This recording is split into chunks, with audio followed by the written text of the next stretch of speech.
Tak vás tady zdravíme. My už máme teda hotovo s pobytem. Ano. Jogový víkend s Martínou je za námi. A s Janou. Jana nás učila, jak se dělá chlebík. Udělala 4 nebo 5 chlebů. Holky si to vzali sebou. Taky, co jsi jim to tam udělala? Zvaný kvásek, aby si mohli ten chleba upéct doma.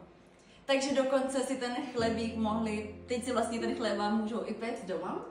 A jak jsi spokojená? Líbilo?